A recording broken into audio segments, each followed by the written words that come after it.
Hello, everyone. It's Jerry at the Fledge, and welcome to another episode of Every Damn Day. I'm broadcasting from the sanctuary today. I've got a Edward Smith t-shirt, one of his t-shirts he made out of one of his paintings. It says Liberty 2021, The Cure. And I just love that shirt. I also want to give a quick shout out to Shannon, my wife, with Art is Dead. I found a necklace that I had lost of a mole paw. That helps me feel through the darkness and find my way. So really glad to have that on right now. And also want to give a shout out per my guest request to all of the teachers at the Chandlerwood Charter Academy and all the great work that teachers do. I would say it universally because teachers are my heroes right now, trying to stay in the game and keep everything going, and love you all. So let's get to my guest, Mr. Timmy Rodriguez. How are you doing today? Jerry, thanks for having me, man. I'm so excited to have you. I think you are a super cool person, and I can't wait to hopefully some people that don't know you get to know you a little bit more today. So what you been doing? You had a camp or something, huh? Yeah, I run week-long summer camps in the during the summer, just generic like painting camps, drawing camps, stuff for kids that like want to keep doing it during the summertime and maybe don't have all the resources to do it. We just get together, we have a good time. I push them a little harder than I can because usually the numbers are a little smaller, usually under 10, so I can be more personable and talk to them a little more than a class of 30 kids allows me to do. How'd it go today? It was your first day of your fourth camp. Yep. I had two camps today. I had a photography camp and I had a painting camp this afternoon, and it all went real well. So when you say art, you mean art. You cover the spectrum, huh? I go from everything from I've allowed kids to record music in my class. I've allowed kids to make movies in my class because I think it's all art. Yeah, I think that it's hard to escape art. I don't know what's not art sometimes. Absolutely, yes. So that's an awesome term. I'm gonna steal it. Before we get too far down that route, let's go back to you a little bit. Tell us about where were you born and raised? Where'd you go to school? What's your deal? Well, I was born and raised in Lake Odessa, Michigan, which is about a half hour away from Lansing. I went to Lakewood High School there, Lakewood Public Schools, my entire, before college. After I graduated, I bounced from school to school. I went a semester at Northern Michigan. Went to LCC for a couple years, and then I finally found myself at Kendall College of Art and Design in downtown Grand Rapids, where I ended up graduating with a teaching certificate and a focus in drawing. And that led me to teaching. Well, now I got to go back to Lake Odessa and Lakewood because a few shows ago, Ariana Gibbs was the show. Okay. She also went to Lakewood. Oh, okay. And it's funny because so often, like I get Ovid Elsie, and then it's like 4 days in a row. It's like all people from Ovid Elsie, all four people from Ovid Elsie. So it's funny that you came in with that. And then I think Jordan Munster from High Caliber Karting is also Lakewood. I know that kid. I know that name. David Smith, he's been on the show. I think he was. Yeah. So. Okay. No, it's an interesting little town. It's a big farming community. So the metropolitan Grand Rapids was, pretty eye-opening when I finally left that town. Yeah. Did you enjoy Kendall? I loved Kendall. Everything about Kendall was fantastic. I can't, promote that school enough. The professors that I have, they were absolutely life-changing, and just how I saw not only being a student in school, but also like learning to be a teacher. It made you look back. And I mean, no disrespect to, well, I mean, I don't care. I had bad teachers when I was a kid. It made you look back and think like, I don't want to be that. I don't ever want to be that kind of teacher, you know? Yeah. All right, so I got to retract that part. Not you bad teachers. I'm not giving you shout outs in the beginning. But when I think about art, and I've got a painting that a young lady from DeWitt, she's a junior or just finished her junior year and going into her senior year, and she painted this beautiful piece, but in it she put words that said schools kill artists. And I just think about how many times someone that says, I want to do art, I want to do art, I want to do art, gets told, well, you're not going to make a living doing that. Get into your math class or get into your whatever class. And that was something that I was told, that was engraved into me, because I remember the moment that I was nearing, senior year and we're starting to look at colleges. I remember walking up to my art teacher, I'm going to give a shout out to my art teacher, high school art teacher, Oz Rinke, one of the most influential people of my life. I walked up to his desk and he had a pamphlet for Kendall.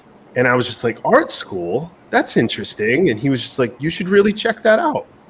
And I remember saying, like, what am I going to be, an artist? Like, and that was, that conservative small town mindset that was instilled into me that, now you got to go 4 years, go get that job, get married. And I mean, I'm grateful that I found Kendall later in life, but yeah. Do you mind when I ask you, or do you mind if I ask you when you went to Kendall? I went there in 2008 and I graduated in 2013. All right. Yeah, I was hanging out there in 93 to 2000 about before I moved back to this area. I was in Grand Rapids, Heritage Hill, and then East Town before it was gentrified, though. I was in East Town right before that all started to happen. Yeah, I was at That's where I lived. I was at Benjamin and Wealthy. Okay, I was on Giddings Ave. I know where Giddings Ave. But I got my I got my second tattoo in Grand Rapids by a Kendall professor. Oh, cool. So I thought that was cool. That's awesome. Art professor. I don't know what I thought art or tattoo artists were before that. So do you feel like you had a lot of obstacles to choose a career in art, or when you hooked the teacher on it, it made it a little more palatable or something? Well, I remember my junior year of high school, it hit me that I wanted to be a teacher. And for some reason, I mean, I've always I've had a huge respect for history. And so immediately I was just like, oh, I'll study history. That sounds interesting. And I did about a year of school and I realized that there were just some parts of history that I thought were absolutely boring. And I mean that with all respect. It was just completely boring to learn about. And it could have been my professor. It could have been the way it was presented. But I just knew that my heart wasn't completely into this. And so then I transferred I wanted to go become a filmmaker. And I did about a year studying film at LCC, which had a wonderful I don't know if it's still as good as it was back then, but I studied there. I realized when it came to the technical aspects of filmmaking, I was not a fan. I wanted to be the artist, but I didn't want to have to deal with all the, little intricacies of it. And I realized that, okay, now I don't know what I want to do. So I was like, well, I'll just go do something that's always felt like home for me. I'll go take an art class. And then it was just the moment I walked into that art class, I was just like, art teacher, that's what I should have done the whole time. And yeah, I found my way to Kendall and yeah, it's just been up and up since then. Do you? So I imagine that you do art as well. That's your own art kind of career that you have. Well, Um, is for me, art has never been. I've never been the kind of artist that likes to go exhibit my work or try to sell my work. It's always been a very like intrapersonal thing for me. You know, I never did it for recognition, I guess. It was always something that like I got this bliss from just doing it on my own. And it's still like to that, you know, to this day. And I'll gift art every once in a while, but I've never really had the drive to sell my artwork. But that's also because, I mean, this is a side note, I get that from being a musician. oh, okay. So Yeah. that fills that hole for me. Are you? Do you consider yourself or do you know if you're an introvert or an extrovert or both? I'm a good mix of both. Yeah. I like being alone, having my alone time to, especially when I'm creating. I like to have alone time, but I also, you know, like being out and about with people. And if it's like a project where everybody's heads on straight, I like being collaborative. Yeah. I would have guessed you in the beginning as an extrovert, but when you said that you didn't really need other people's affirmation for your art, that's a true introvert sign right there. Yes, it is. You know, who cares what you think? Yeah, yeah. And but I've always known you kind of as an extrovert, which probably means it's exhausting to be an extrovert. Because introvert's pretty easy because you know yourself. Extrovert, you got to deal with all these other things. Yeah. So, what do you want to? So, I see 3 projects we should be talking about. Your own art, if you feel like it. Your own music, if you feel like it, which I know are really the same thing. From like what we said at the beginning of the show, Yeah, and then your school and your teaching career. Where would you like to start? And maybe I missed 6 more. Let's start. I mean, I got my hands in so many pots, but let's go teaching. Okay. Tell us about it. What? Tell us about your school first, Chandler Wood Charter Academy. So Chandler Woods is part of the National Heritage Academies, which have a lot of schools out in the Midwest. I've been there for, I think I'm starting my 7th year, and this will be my 9th year total teaching. So when I graduated college, I immediately got a job within Grand Rapids Public Schools, and I taught there for 2 years, and then found my way out to Chandler Woods. I'm actually in my classroom right now. I was going to ask you that. Where is Chandler Woods? Can you tell us that? Or? It's in Belmont, which is near Rockford. Yep, I know exactly where it is. Yep. My oldest daughter, when she was young, went to a National Heritage Academy school. Okay, awesome. It might even have been that one. Oh, okay. If they had a different name back then. No, this one's always been Chandler Woods. Yeah, I would have remembered that. So, but I know that's a pretty big. Is it a big corporation, I guess, or a big organization? It's a big organization, yeah. Yeah. Do you like working for? Have you ever worked for a public school or a non-charter? That's actually a bad word. I did 2 years Grand Rapids Public. Oh, okay. Sorry about that. You did say that. Yeah. There's benefits for both. I think my issue working with the public school is there were a lot of people that I had to answer to. And as a teacher, that was kind of stifling. And if I needed like materials, I had to go ask this person. But if I needed a day off, I needed to go ask this person. And if I needed this, it was really complicating. And here, I don't have that many people to answer to.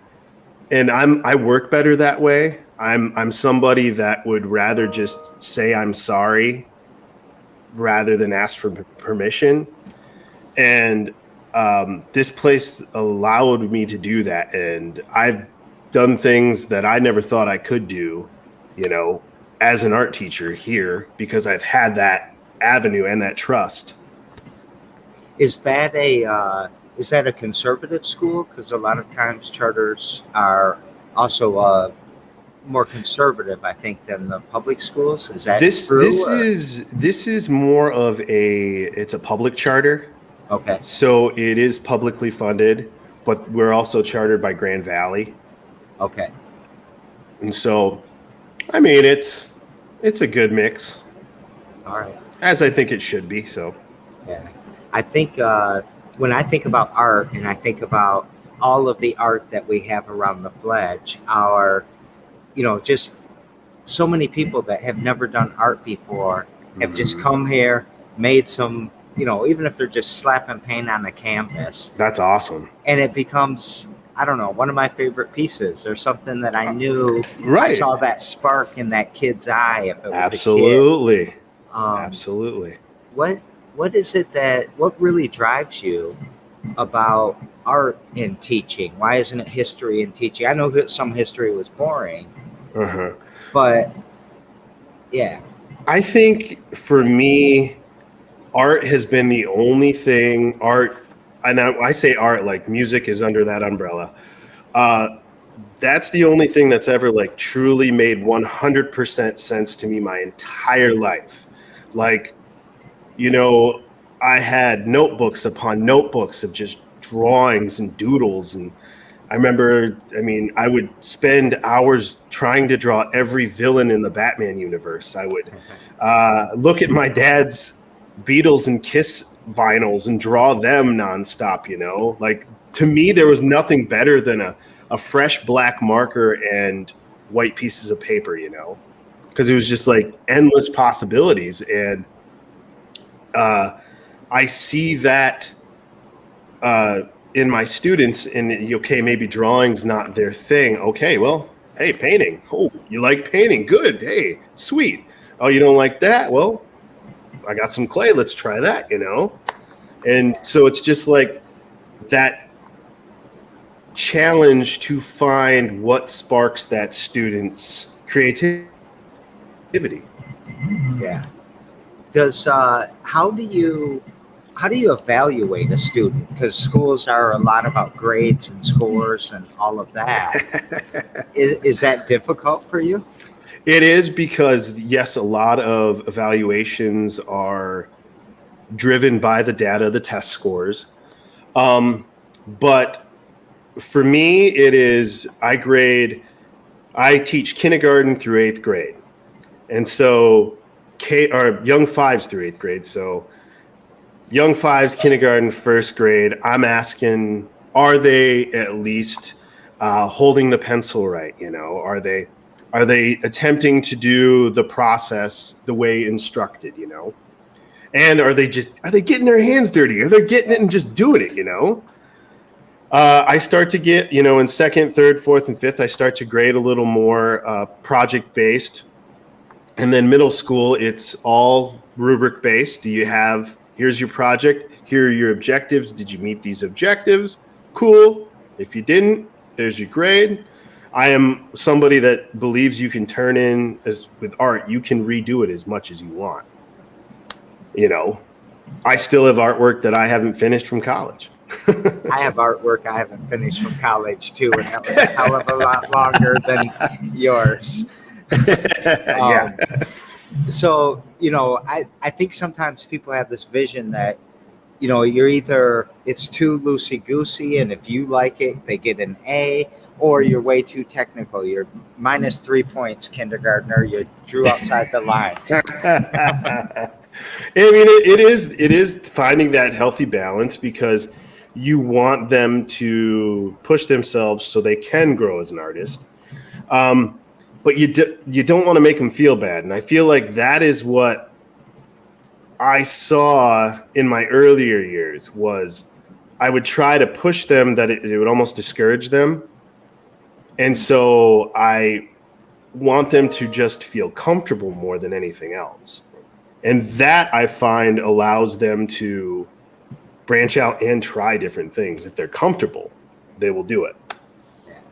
I'm going through all my list of all the negative things I've ever heard about art because I'm always trying to say, no, you're not right. Mm-hmm. We need art so bad in everything we do. I mean, I said to you earlier, you can't escape art.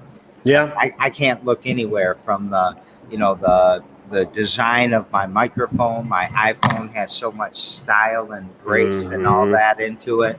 This pen is so beautifully designed for whatever Absolutely. reason. And you just can't.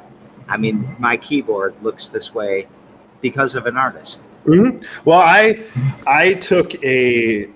in college, I took a landscape painting class, and I thought I understood color before that, but after like I grasped the concept of color like wholeheartedly, like it changed my vision.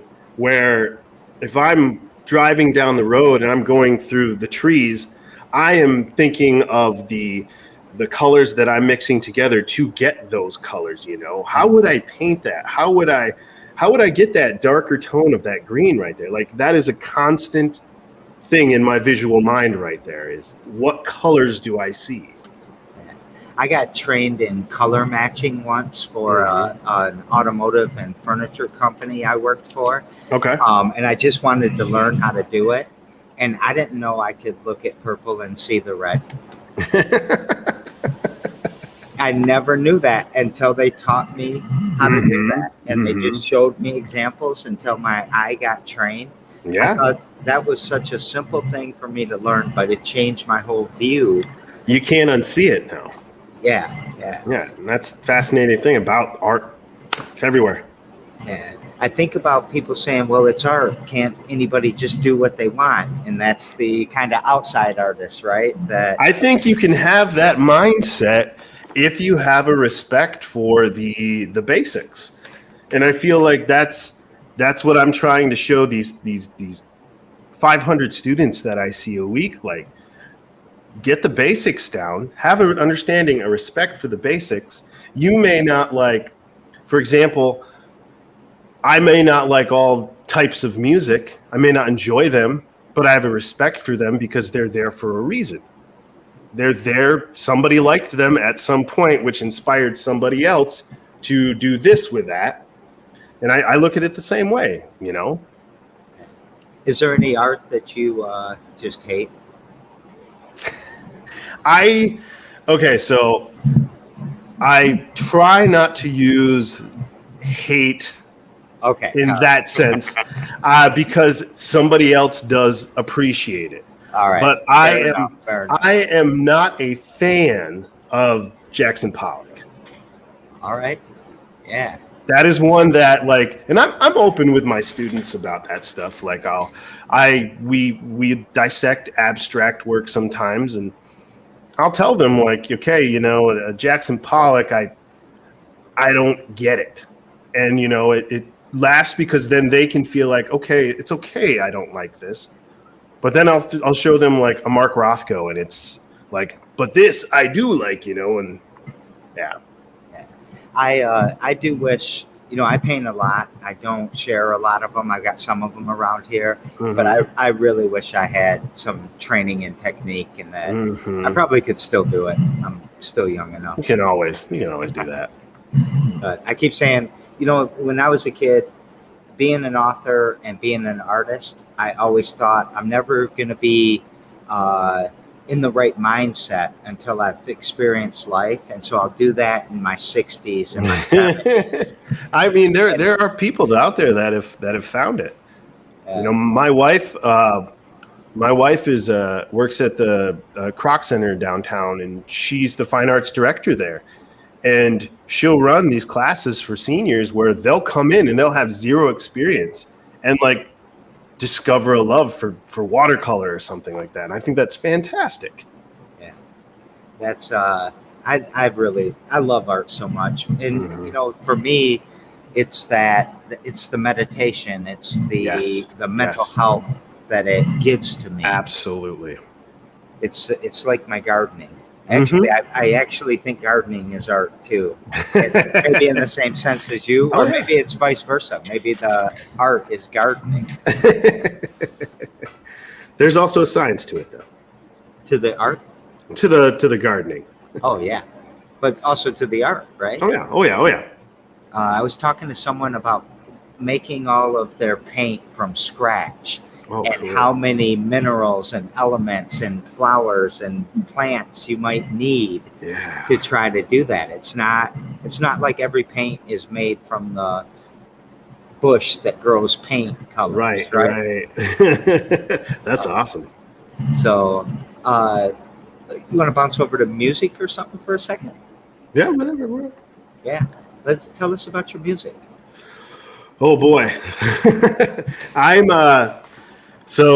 Like I said, I have my hands in many different pots, and most prominently, I have in the past year joined a group, helped create a group called the Wild Honey Collective, which features my best good friend Tommy McCord, his partner Daniel Geiger, and Dan O'Brien from Grand Rapids out here, and we started playing in COVID was like it was up here and it was starting to come down a little bit, and it was like the springtime, and we had no musical outlet besides like sharing files through the computer, and we just started hanging out at Tommy's parents' back porch where we could social distance with enough safety, and we just started playing folk tunes, and then we brought our own tunes into the mix. And then it was just like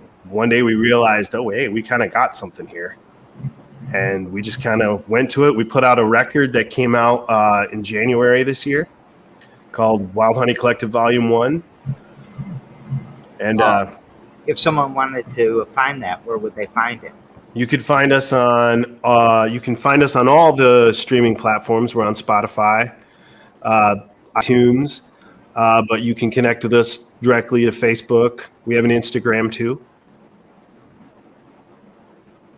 Just type that real quick. Yeah, no problem. Do you want to tell us your Instagram? It's the Wild Honey. Let me double check. The _Wild Honey _Collective. What's that? Where's that name from? It is a definite ode to the Beach Boys album Wild Honey. All right. But the collective is, it's a quartet, but we like to collaborate too. It's very loose on that end. Like, we are the four core, but we might have a drummer at one show. We might have Steel the guitar player another show, Yeah. Are you mixing genres? Are you a particular, or did you stick with the folk, or are you? There's always, every influence comes in. Absolutely. Okay. There's never one.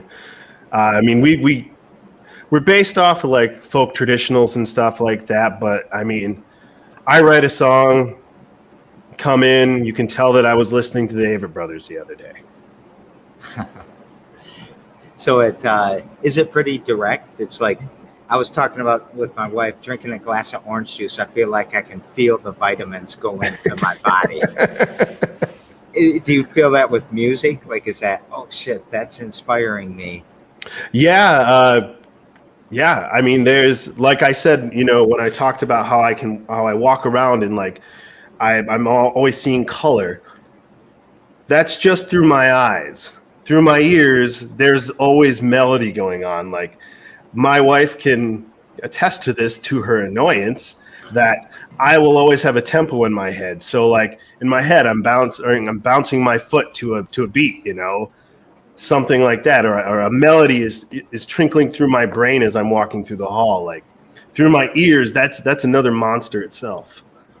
I'm trying to think of this word. I think it's called like sensatia or something like that. Okay. It's where you can see sound and you can hear color, your senses. Oh, I know what you're talking about. Yeah, I don't remember what it's called.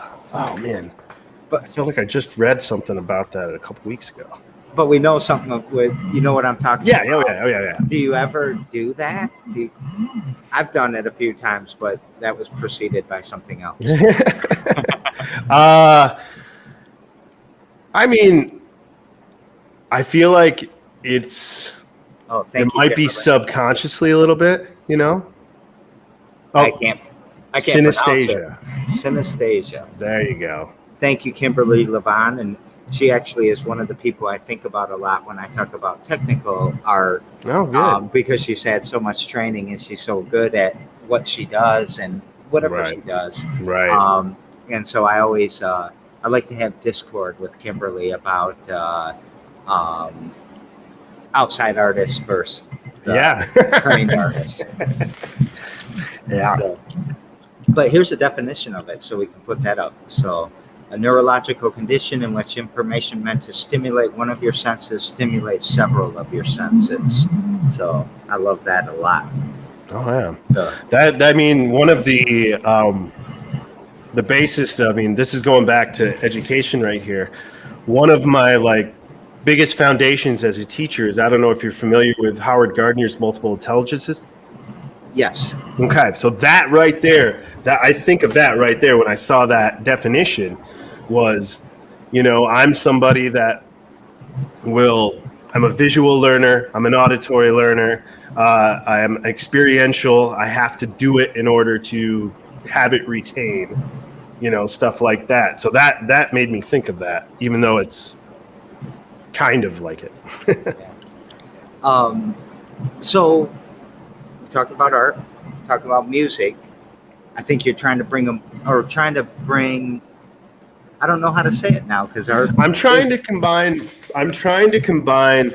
what I do daily. It's a career, but it's a life. Being an art teacher is a lifestyle for me. Trying to combine that with music, which is like these two people that I've only recently started to bring together.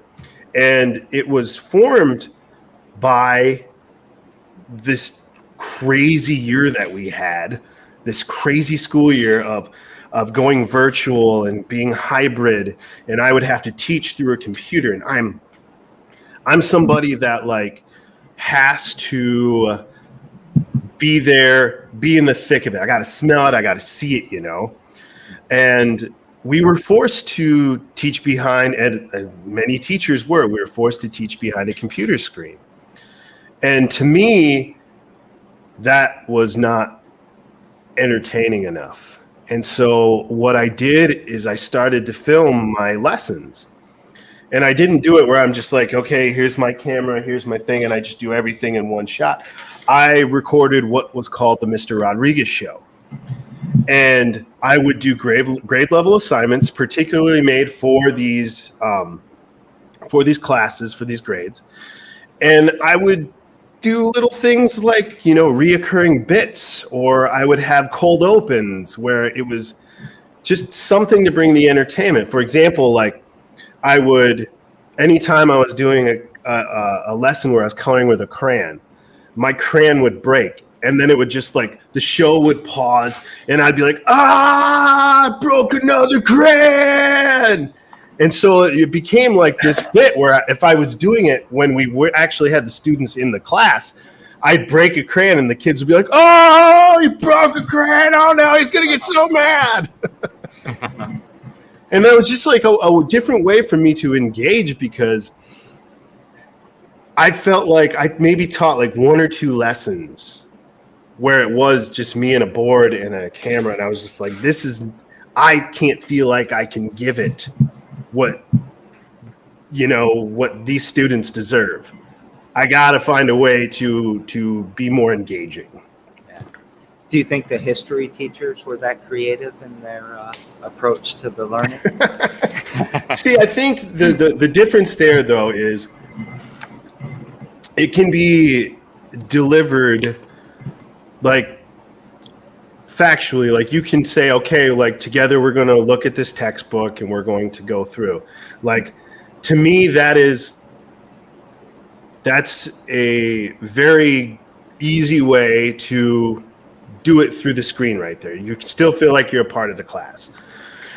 I felt like I couldn't figure out how to do that, so I had to do it in this video format, this almost TV show-esque format, to deliver what I wanted to say. You know, I'm just trying to create beef between you and all the history teachers, I guess. Or the art teachers and the history teachers. Let's talk about gym teachers. I was joking. Don't want to talk about gym teachers. But I mean, history and art are both very important to our culture. So I am just saying this tongue in cheek. Yeah. Oh yeah. So what's the new project though? Or is it the Mr. Rodriguez show? No. So I am starting. I took the dive where there's kind of the more story leading up to it was COVID killed all in-person assemblies. And every morning at my school, we'd start with one. That was, certain grade levels. Okay, it's second grade's day for an assembly, but we weren't allowed to do that. So we were never together as a school. And so my coworker, my good friend, Brad Becker, who's like the behavior specialist around here, approached me and said, like, what if we did like a show that was like, because he's seen me do the Mr. Rodriguez show, so he was just kind of like, what if we did a show that was for assemblies that we could, tell the news to, about the school, stuff like that, do announcements. And immediately when he said that, I was just like, my brain started to go off, and I was like, I will only do this if we do it in the style of a late night talk show.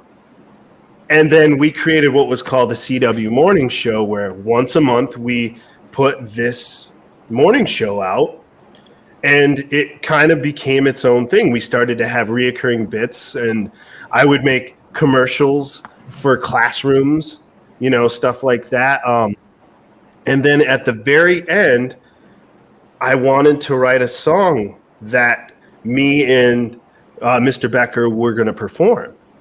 And so I kind of like stepped out there, and I was just like, this is basically like shedding your skin for a second, letting everybody see like, okay, this is a different part of you that's deep inside. And so I wrote the CW Morning Show theme, and it was like a half rap that Mr. Becker did, and then towards the end of it, I come in with my rock and roll self, and it all ends with a big dance with the kids and everything, and we're all jumping around outside, and that kind of led me to believe, like, well, maybe I can do that. My kids got really into the Wiggles. They were really into that annoying guy, Blippy, and I think Blippy's terrible, and so I was just like, I can definitely do better than Blippy. And then this is really weird. I was watching an episode of Parks and Recreation, and the character Andy, who's a rock musician, plays a kid's party, and he starts comedically singing about like picking boogers and stuff like that.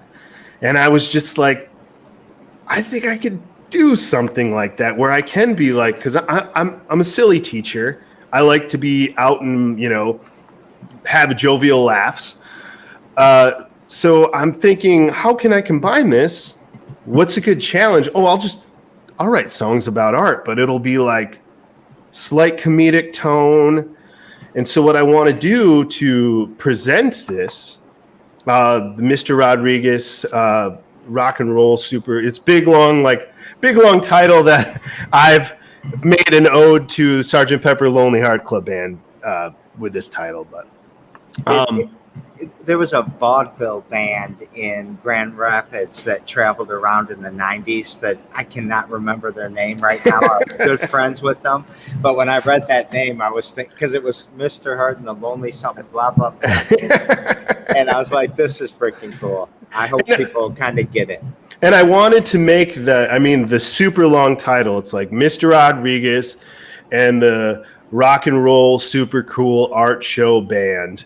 I wanted to make it long and silly for that reason. I'm not trying to be like super smart with the title. It's joke, you know. But I wanted to present it in an interesting way that combined this new love for making videos that I've kind of rediscovered and the Mr. Rodriguez Art Show.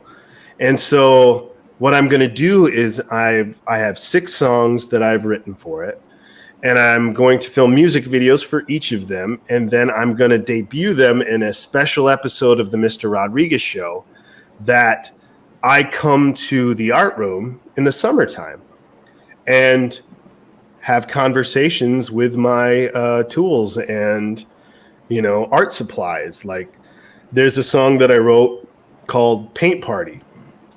I have an entire conversation with my shelf of paints and they're talking back to me, you know, and then we debut this song and very, very Pee-wee's Playhouse, you know. Are you're animating mouths on the paint? I haven't got that far with it yet, but I mean, like, I have a lot of my friends. Totally, I owe so much gratitude to a lot of my friends and family that offered to voice these characters, and so like, I have every single member of Wild Honey voicing a character in this show.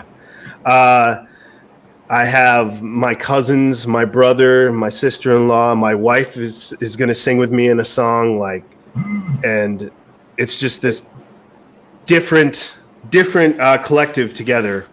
Who's this? That's my mom. Oh, she loves your music. I know. Wild Honey Collective is all our mom's favorite band. Is it? It happens that way sometimes. It happens that way. So this seems like a huge undertaking, and you're getting it all done. And you teachers work like 36, 37 hours a week. You get most of the year off because of summer. Well, I'm somebody that I can't really stop. You know, if I get an idea, I will go 1,000 miles per hour until that idea is done. And I will do it to the vision in my head. And I think that's a blessing and a curse. But it is a huge undertaking. I have all of it filmed except the music videos right now, which I'm like halfway there. But it's a gradual undertaking, and I will bring all my equipment home from work so I can do all the editing in my basement studio, you know, after my kids go to sleep.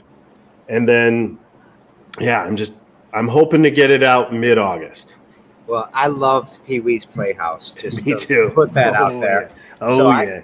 So will the general public be able to watch this? Will it be on your YouTube as well? Yes. So the original Mr. Rodriguez show was geared towards a direct audience of my students, but this one I'm trying to grow the audience a little more, and I want to just share this love of art and creating with everybody, and not just keep it to, okay, here's this path that I'm on with my music. Now let's combine everything, and I'm just going to share it all and see what happens. Wait, did you have your beard different and your hair was this you? Where?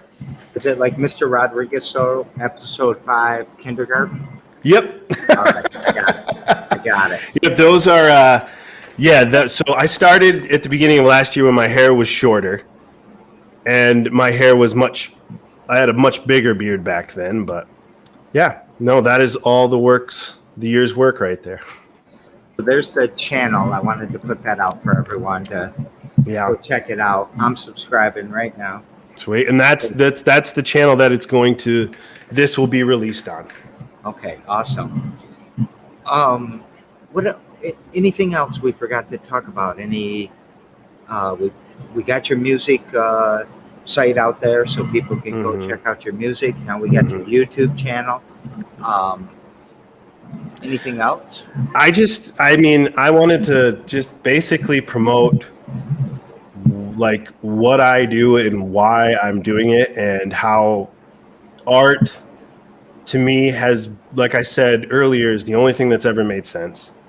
I was never for the lack of maybe being slightly lazy and just not grasping it, I was never like a math person or a science person. Art was always the class that I could go to.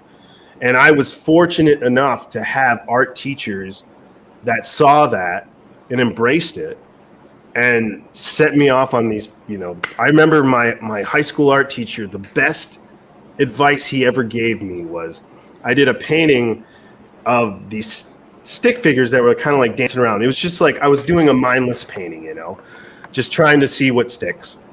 And he's like, come and show me what you did. So I walked up to him and I showed him. And I was just like, I was just trying to do something, I'm messing around. And he looked at it and he's like, man, there's like perspective going on here. There's like the foreground figures, you can tell the details.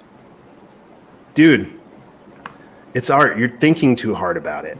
And that was a light bulb in my head where I was just like, oh, like art is like way bigger than what I've ever thought.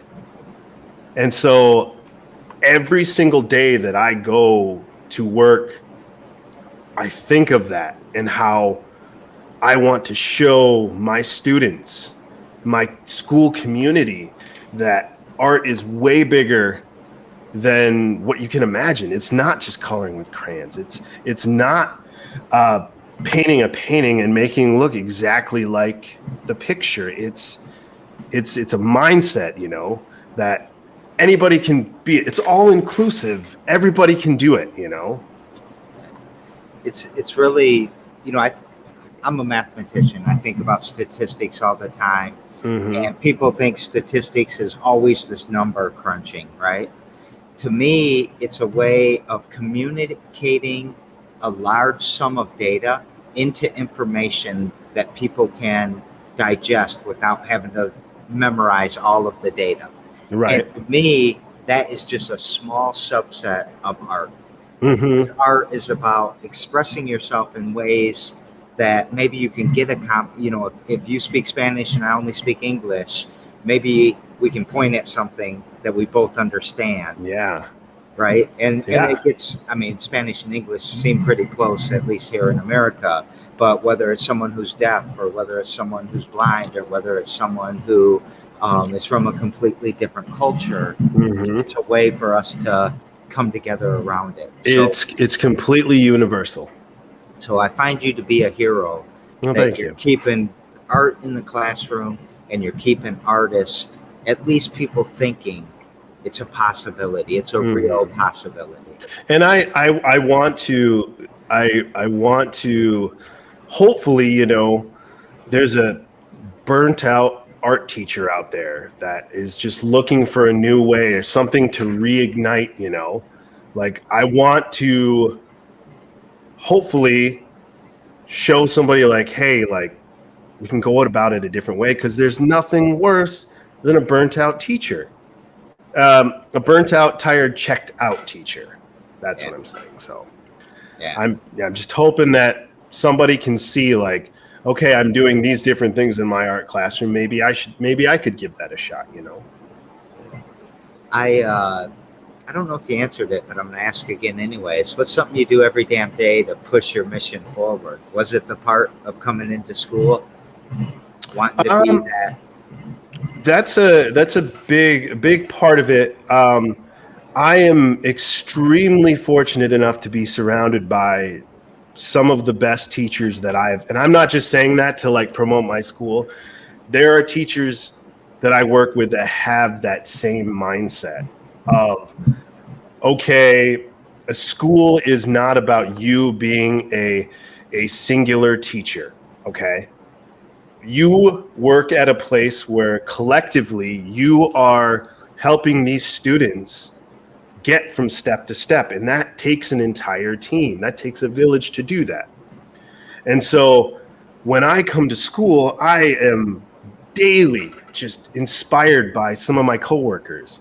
I also have some of my two greatest professors that I've ever had, Dr. Cindy Todd and Donna St. John of Kendall, formerly of Kendall.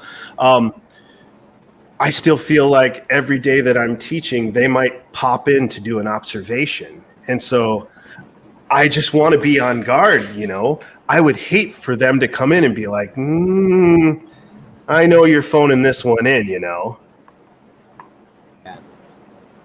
I like it. Your mom wants to make sure this is going to be recorded. She's sharing it with the whole family and all her friends. Thanks, Mom. Yeah. Thank you, Mrs. Rodriguez. So we daisy chain these shows together. And yesterday on the show, I had Yolanda Pope. She runs an organization called the Dignified Aging Project. And her question to you, and I love her question, this is her question to you, is if money wasn't an issue, what would your mission be? Well, I mean, I know that in this society, we need to survive with currency, but I feel like I'm driven by art where that would be my answer, creating nonstop. If that was what I could do all the time, that's what I would do. I'd have to say just creation would drive me. If money was no option, that would absolutely push me. I thought it would be in the realm of something that you're doing. I feel like you're in sync with what you're supposed to be doing. Oh, this is my path in life right here. Yeah, it's obvious. Good, thank you. I'm going to start with Patty. Her son is a filmmaker that film, sound, does a lot of different art and all that. She's just saying that you're speaking to the world through being artistic. Listen to all the brains. Yeah. So, and then Pilgrim Norma gave a long comment. Hi, Pilgrim. Hi, Norma. But what is this event in Lansing on August 3rd? Huh. I'll have to look that up and put a comment here. Yeah. So, do you come to Lansing much? I live out in Ada, so I think I went to Lansing for the first time in over a year. I mean, because COVID, I didn't go anywhere. Because Wild Honey Collective is actually starting our second record. Oh, sweet. So I went and did some basic tracking there. I make sure I get my list out here. Wild Honey actually has a show in Lansing next Friday, which let me get the exact details here. At the Avenue, no cover, 21 plus, Friday, August 6th, 9 p.m. Well, that's my hangout. All right. Love Colleen and all. They were all here last night, not for a great reason, but and that's the day I come back from California. I'm moving my daughter out there. Oh, so wow. If I get in, I'm coming to see you. Good. So tomorrow on the show, I have a gentleman named Patrick Garrity. He was part of this huge TikTok channel called Skate or Arcade that had, I think, millions of followers and just kind of got banned out of the blue. Oh, wow. So they're trying to rebuild it up. And I think his brother, I don't know the story yet, but his brother was his passion project.